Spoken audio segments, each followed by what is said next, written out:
All right, onward and upward to Chapter 10. And Chapter 10 begins in your book on page 269, Dynamically Accessing and Manipulating Web Pages with JavaScript and jQuery. Again, after we get done with Chapter 11, the next chapter, a title like this would be better as Dynamically Accessing and Manipulating Web Pages with jQuery. It's going to be almost just straight jQuery. All right. Again, many different tables in here, things like tracking mouse position, manipulating sizes, hiding and showing things dynamically, layering things, all right, creating DOM elements and adding them dynamically to a web page, adding and removing classes with jQuery. You've seen some of that already. You'll see more examples in just a minute, and modifying web page layout. So they say this lesson is a big one. Again, they're trying to come full circle into you being able to create websites that are dynamic.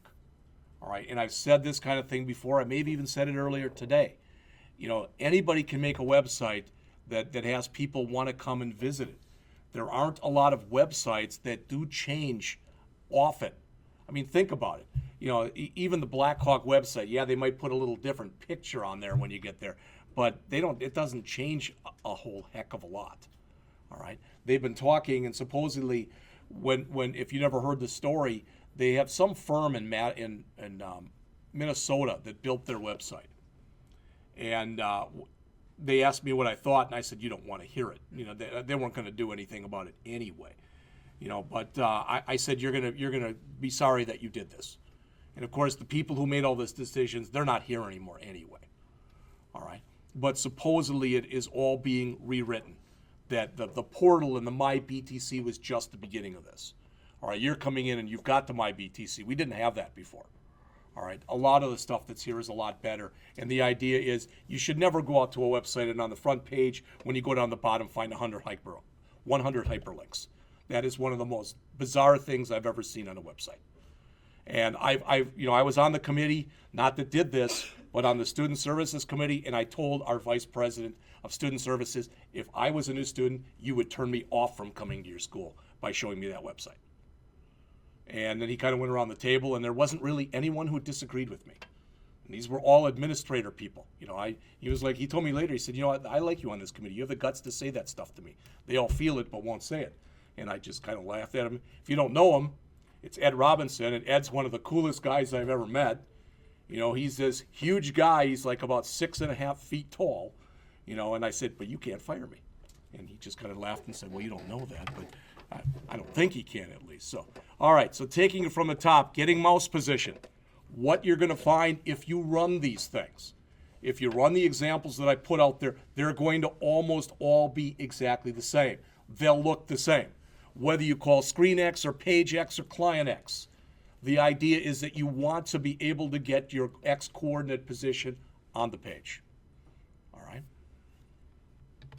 And they show some stuff in here with it. It's not really that big a thing one way or the other. Again, you have to start getting used to of this kind of syntax. All right? This is an example right here, and what are we doing? We're running straight jQuery right here. And we're taking the result of that jQuery and we're assigning it to a variable. And as it says, the ATTR, which stands for attribute method, allows you to specify an attribute name only to get its current value. All right? So what is this? This is a getter. You're saying go out there and grab that and throw it into a variable. All right? So I'm able to manipulate it. Sometimes you'll see this on the other side. All right? Where it'll be a setter. Okay? All right, the CSS properties, again, after a while, this, I think, this is just going to make sense to you if it doesn't already. One thing I like about jQuery is the syntax. Once you've seen it, it's consistent.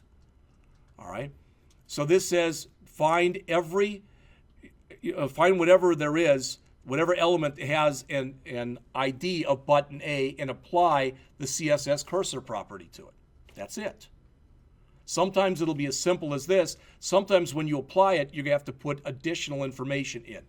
All right, and it depends on whatever the CSS property is.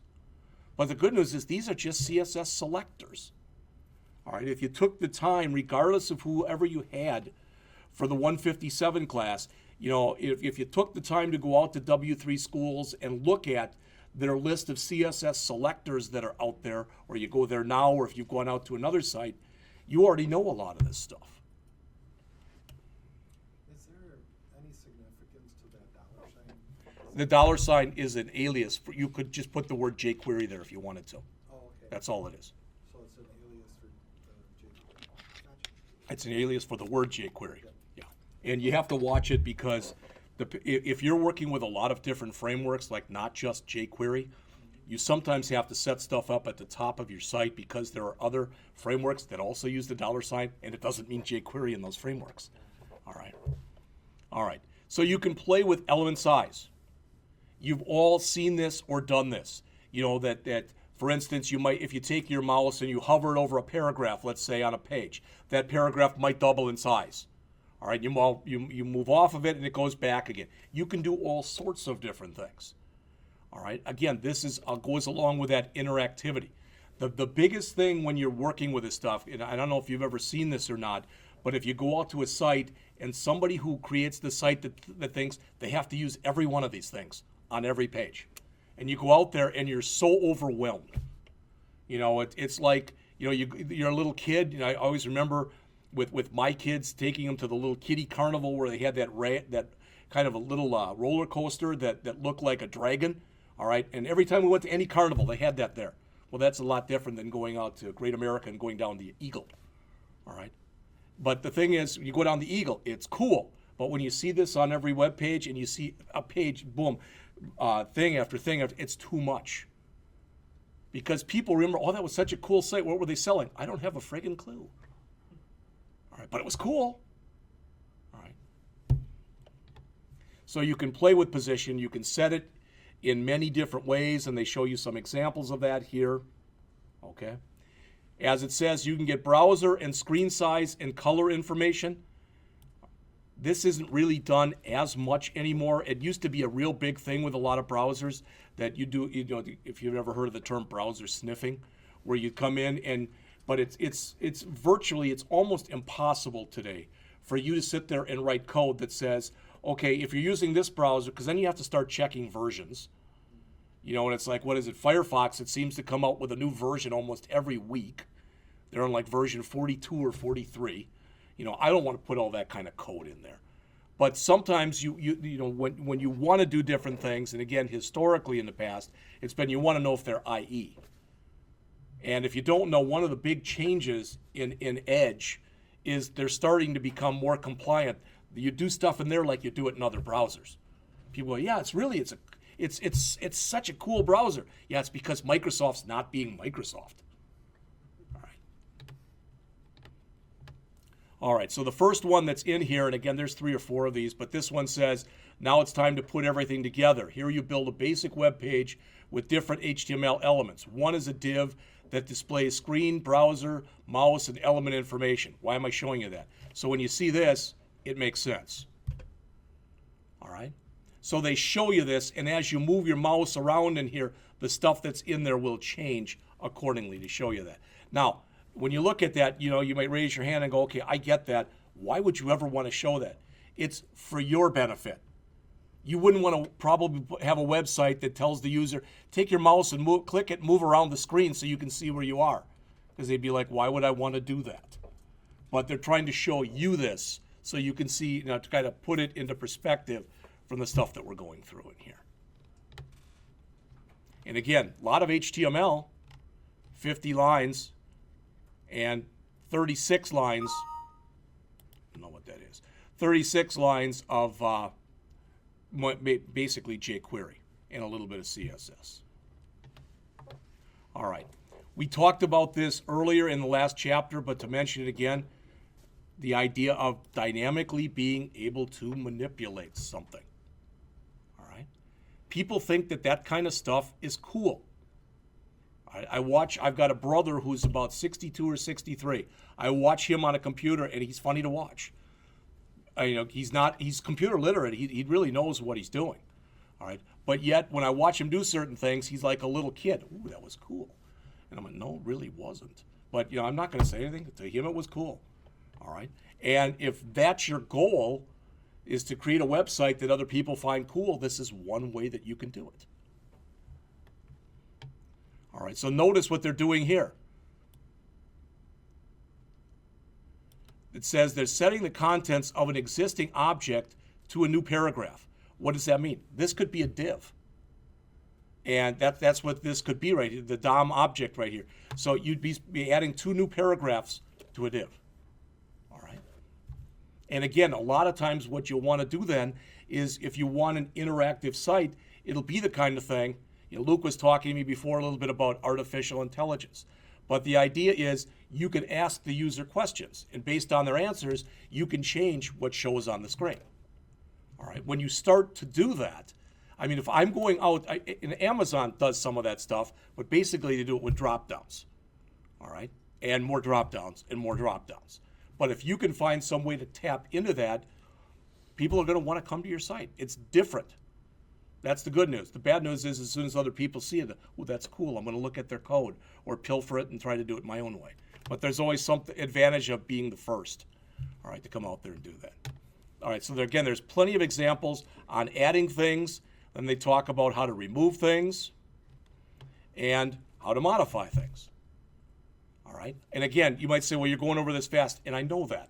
But we're going to see examples of this stuff, especially the way of doing it in jQuery, again, in chapters 12 through 19, especially 12 through 16. All right, and you've seen some of this stuff before. Okay?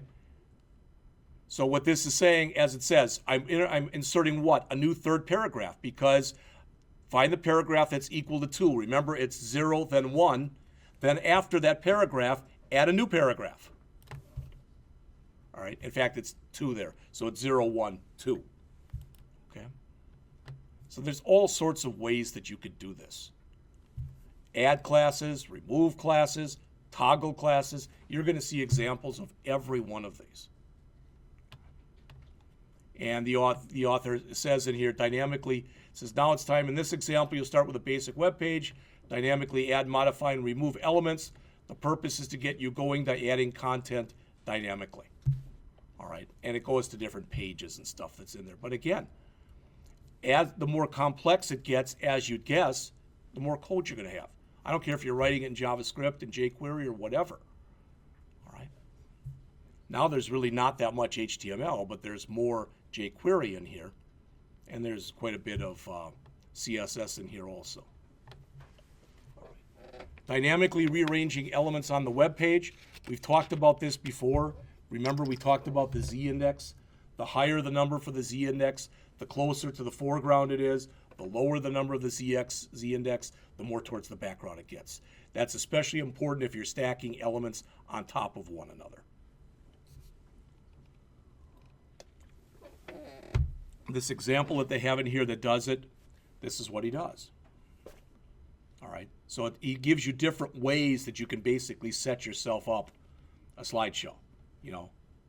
There's not really a lot of semblance of order. There's more of a semblance of order. And that's it. Like I said, not a long chapter.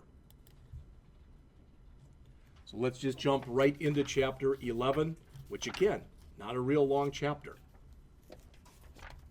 And chapter 11 starts on page 303, working with window browser and other non-page elements. And again, you see they start talking about what you can do on the screen.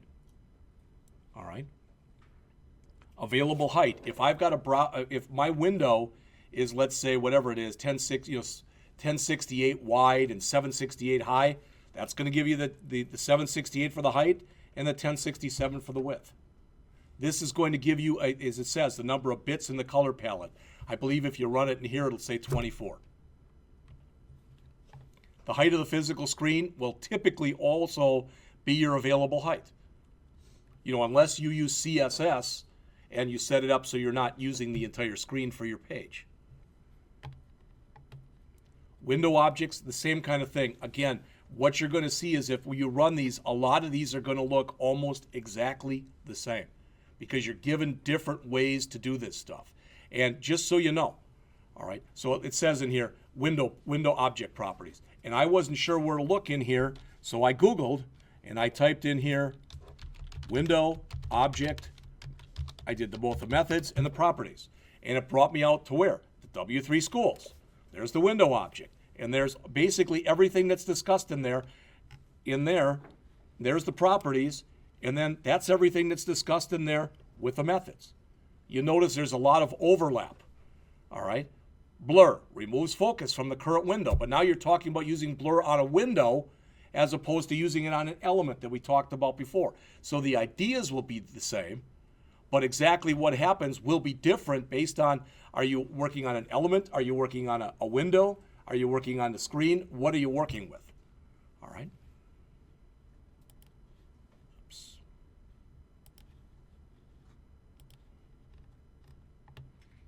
Again.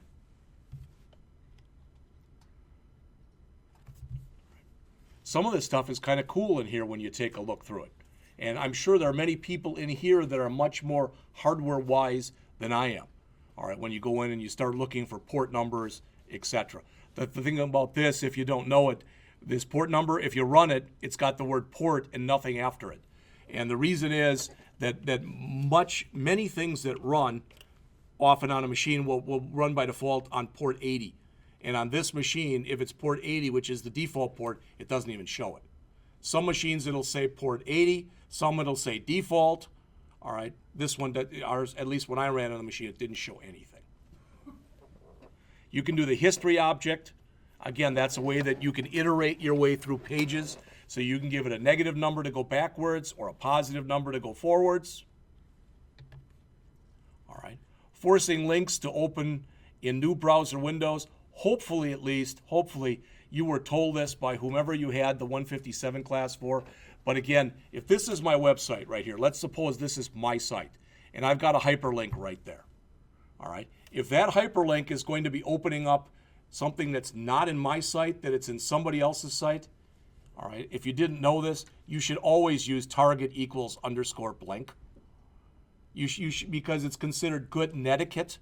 Because if you go out to somebody else's site and it's in your window, oftentimes people have the mistaken impression they don't look up in the address bar and they think they're still in your site.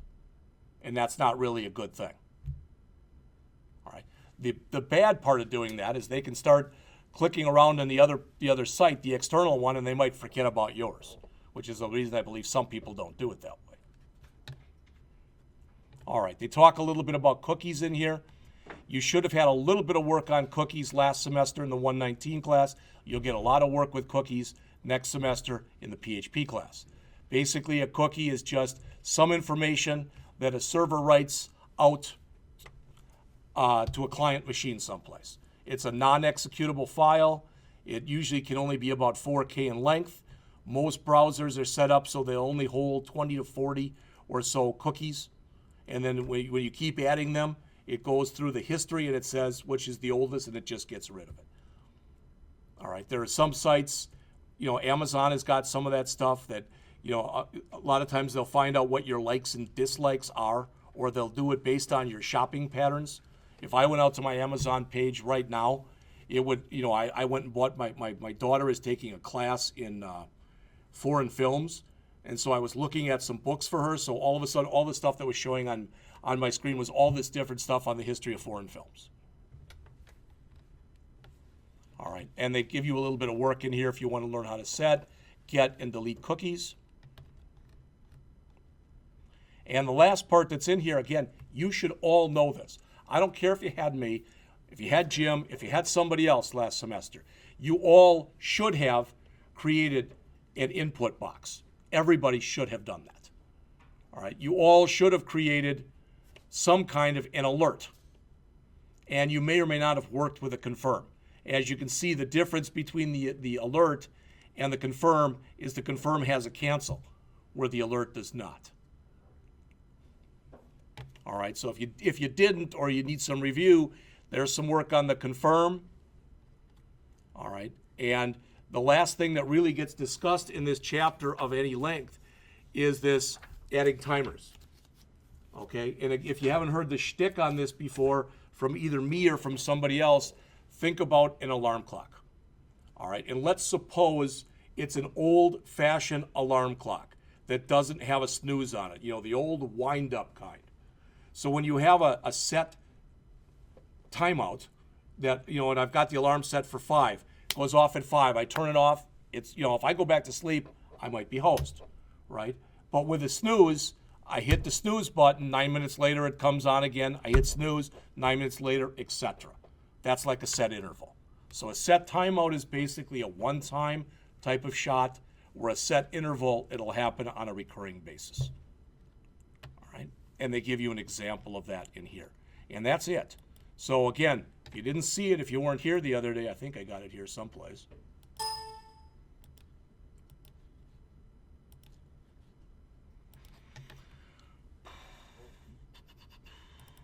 That we're going to build this next week. All right? And so Bernie comes through here and he's trying to make it through without hitting anybody or anything. Hillary stopped him.